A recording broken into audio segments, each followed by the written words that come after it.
पुणेकरांसाठी महत्त्वाची बातमी. मुंबई पुणे प्रवास आता अधिकच वेगवान आणि सुरक्षित होणार आहे. मुंबई पुणे एक्सप्रेस वेवर आता मोठा विस्तार केला जातो. या ठिकाणी 6 नवीन बोगदे आणि 4 अतिरिक्त लेनचा प्रस्ताव तयार केला जातोय. दरम्यान राज्य सरकार मोठी पायाभूत प्रकल्प राबवण्याच्या तयारीमध्ये आहे. मुंबई पुणे एक्सप्रेस वेवर वाहतूक कोंडी कमी करण्यासाठी 6 नवीन बोगदे आणि 4 अतिरिक्त लेन उभारण्याचा प्रस्ताव तयार करण्यात आलाय.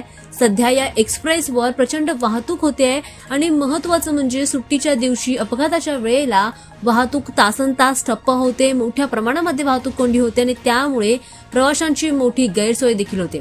याआधीच आडोशी बोगद्याजवळ गॅस टँकरचा अपघात झाला होता आणि त्यामुळे तब्बल 30 तासांपेक्षा जास्त काळ वाहतूक कोंडी मोठ्या प्रमाणात झाली होती आणि त्यामुळेच या मार्गावर मोठ्या प्रमाणात सुधारणा करण्याची गरज असल्याचं म्हटलं गेलं. नव्या योजनेनुसार आता एक्सप्रेस वेवरील काही भागात महत्त्वाच्या भागांमध्ये मोठे बदल करण्यात येत आहेत. 6 नवीन बोगदे बांधण्याचा प्रस्ताव मांडला गेलाय. 4 अतिरिक्त लेन वाढवण्याची योजना सुरू आहे. यावर विचार चालू आहे. घाट विभागातील वाहतूक सुलभ करण्यावर देखील विशेष भर दिला जातोय आणि प्रवासाचा वेळ आणि अपघातांची शक्यता कमी करण्याचा उद्देश यामध्ये असल्याचं म्हटलं गेलंय. हे बोगदे आणि सुधारणा प्रामुख्याने खंडाळा, कामशेत, भातन, आडोशी आणि माडा परिसरामध्ये करण्यात येणार असल्याची माहिती समोर येते.